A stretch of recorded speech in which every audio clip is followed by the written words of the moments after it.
In today's video, we're going to be diving into the upcoming pattern, taking a look at the weather as it pertains to the lower 48, but really we can take more of a worldwide view as we're taking a look at now with our kind of new format we're trying to start up here. Just talking about the weather happening, there is some tropical concerns, of course. We're going to be going over this daily, probably through the month of November, starting now as we kind of just track through the hurricane season together. There is some severe weather expected, but really, my main concern this week, last week, and next week is the flooding happening around our nation. We're going to go over today. There is still excessive amounts of rainfall expected for many areas in the eastern 2/3 of the nation, really. And we've already had really historic flooding in many different states, unfortunately. Texas, as we all know, but even New Mexico now starting to get some really bad and even deadly flooding. I've heard of areas like Chicago. There's many others as well. Richmond, Virginia, I've been hearing recently that there's some flooding going on. So there already has been these serious floods happening, as we all know. It's been a big part of the news recently. It's been completely devastating, and we're going to be talking about the unfortunate chance that we see a continued threat of that at least through the next couple of weeks. So let's go ahead and dive into the United States and see what's happening for our neck of the woods. So what you're seeing on screen here should be alarming to all of you. It certainly is to me.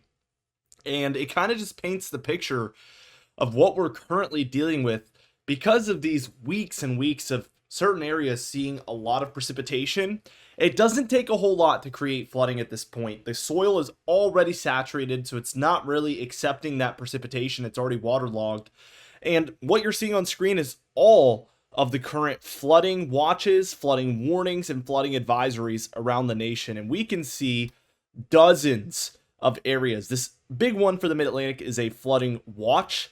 So not as imminent, but certainly a warning of what possibly could come. But all of the little green squares are either advisories or warnings, or maybe some very small watches in there. But we see some for South Dakota, Minnesota, Arkansas, Oklahoma, Texas, New Mexico, as I was talking about earlier, Louisiana, Tennessee, South Carolina, North Carolina, Kentucky, West Virginia, Ohio, Indiana, Virginia, Maryland, maybe even DC in there. It's hard to see. Pennsylvania. I even see one for Michigan. We have flooding advisories all over the place. This is a nationwide issue, and certainly very rare to see this many flooding events happening kind of all at once around the nation. So I just wanted to make you guys aware of this. Of course, check out the National Weather Service website. I always recommend people to do that because you can check out all of the current watches, warnings, and advisories all across the nation and keep up to date with what they're advising you to do in your local area, because this is extremely dangerous stuff.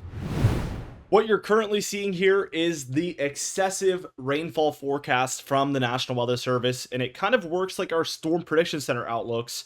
We're going to go over these percentage by percentage, but this is for today, by the way, Wednesday on the 9th, and the green areas here are at least a 5% chance of excessive rainfall. The yellow area is at least a 15% chance of excessive rainfall, and the red area is at least a 40% chance of excessive rainfall. So that basically means that it's likely 50-50, something like that, of excessive rainfall in some of these areas that, again, have already seen a ton of precipitation recently. So it's not going to take 5 inches of rainfall to create flooding. Think more like 1 or 2 inches to create some pretty major flooding because of all of the precipitation that has recently occurred.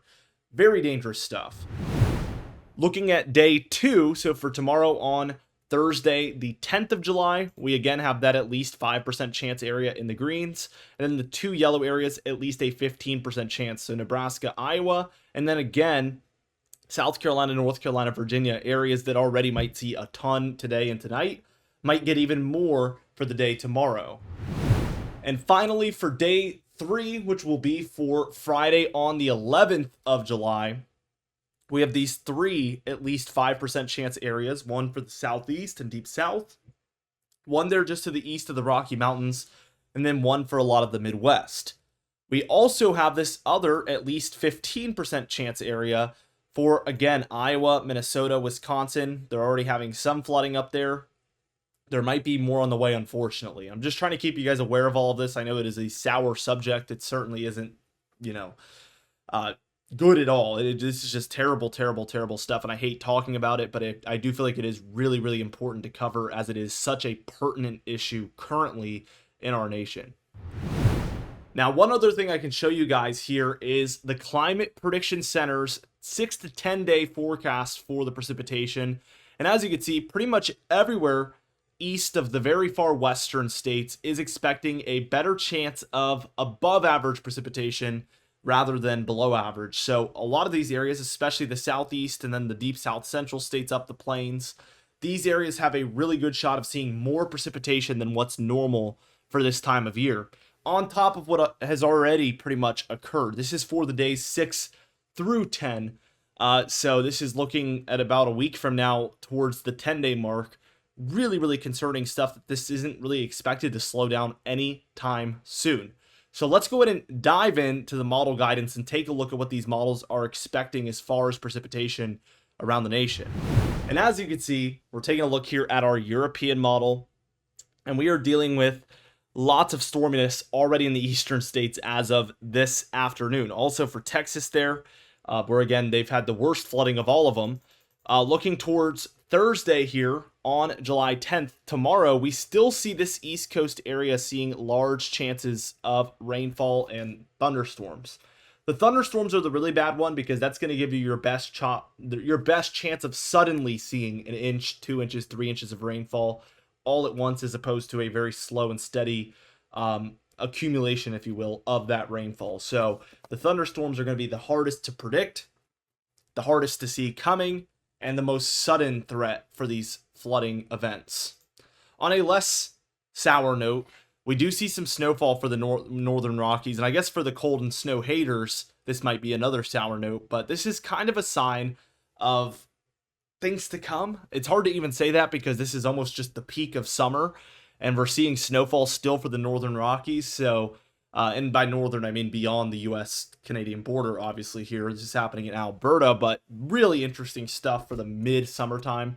We're going to be seeing a lot more of that come even August and September for these areas, so just get ready. Friday on the 11th, you guessed it, we still see the southeast seeing a lot of precipitation here. Just really every single day that we continue to see rainfall is exaggerating and really, really, I'm trying to think of the right word here, but really accumulating the chance of seeing flooding. Day after day after day, it adds up.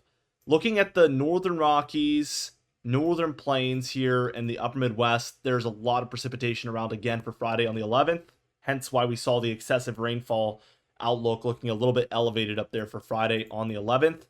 Looking at Saturday on the 12th, we see another day where the Midwest and Great Lakes there, as well as some of Oklahoma and Kansas, are seeing another day with a lot of thunderstorms around and a lot of heavy precipitation overall. For the Southeast, it is a little bit lighter on Saturday, but it is still there. And for some of these areas that have already seen a ton, they might be getting a bit more for Saturday the 12th still. For Sunday on the 13th, it all kind of comes together. This is a major low here. We have a cold front stretching from it. And really, we're just seeing a whole mess of precipitation from the south central states through the southeast, through the mid-Atlantic. It's really everywhere here, the chance of thunderstorms overall. Monday on the 14th here, we see along the Gulf and East Coast, lots of precipitation again. Looking forward towards Tuesday on the 15th, we still see the remnants of that system that has passed through, so lots of precipitation here throughout the southeast. And we once again see this kind of northern Rockies, northern plains, upper Midwest area seeing another round of heavier precipitation. If this trend continues, this might be the next place to watch for big flooding chances. Time will tell, of course, but that is something to be warned about. Wednesday on the 16th, this starts to spread eastward. There's a strong low here, and it looks like there's a little bit of a dragging cold front. It's a little bit more horizontal in nature, and there is definitely some activity being sparked up around that low. It's also important to note that at any point we could see tropical concerns spark up, either in the Gulf here or off the southeast, just like we saw with Chantel. That is a very common place for these storms to spark up this time of year, and it wouldn't surprise me one bit if we get another system quite similar to that. Obviously, they're typically weaker in nature. Not every time, but very much so. That is the most common intensity, is going to be a tropical depression or tropical storm. not a major hurricane or anything, but nothing is impossible. So I don't want to, guarantee that or anything, but that is just what is standard. But we will be watching this really, really closely as we're going to be quickly accelerating into the hurricane season very, very soon. Thursday on the 17th, we see this cold front dragging along more of your like Central Plains, Ohio Valley, some of the deep south here as well. This is some of those areas that have had bigger flooding concerns recently, getting a little bit more as we move towards late next week, about 8 days from now or so. Friday on the 18th, what we're seeing is, again, the East Coast into those Central Plains, Southern Plains areas, seeing the best chance of thunderstorm activity. Saturday on the 19th is finally a quieter day for the Southeast. There is still some chances of isolated thunderstorms and maybe even scattered to widespread throughout Florida where they're used to it. But this is definitely the driest day we have seen on a model run for the Southeast in days. We do have another weaker low this time moving just to the north of the upper Midwest, and this sparks off another cold front with thunderstorms along it. Again, you might notice the trend, but there is heavy rain event after heavy rain event for this upper Midwest area. It's going to be a place to watch, I'm telling you now. Looking towards Sunday on the 20th, there's still some precipitation in those areas, kind of stretching back to the northern plains and northern Rockies. And we do see quite a bit for the Southeast, a little bit quieter, but there is some here, similar to the day prior. I want to keep moving along, though. As we look towards Monday on the 21st, it looks like activity is starting to pick back up. The Southeast looks similar. Same thing, we'll be watching the tropics here. But the main pocket of heavier precipitation is going to be from these four corner states. Again, New Mexico's already had a lot of flooding, might be more on the way. Texas as well, Oklahoma, Kansas getting a lot. And then we see, once again, this upper Midwest area getting even more. Really something to watch for. Tuesday on the 22nd, continued heavy precipitation, now moving back into the Southeast area. So they're back in the mix of it. Southern Plains into like the lower Midwest and Ohio Valley and parts of the Northeast getting a lot. And then this area east of the Rockies as well. Looking towards Wednesday on the 23rd, it looks like a more East Coast and South Central day. These areas that certainly by this point will not need rainfall whatsoever. They'll need it to stop, but it is not. We see tons of it, especially for the deep south here up the East Coast. That is very heavy signal of really heavy rainfall. And still a lot of activity offshore where anything could spark up here. That would only add to the problem here if we saw a tropical storm in the mix as well.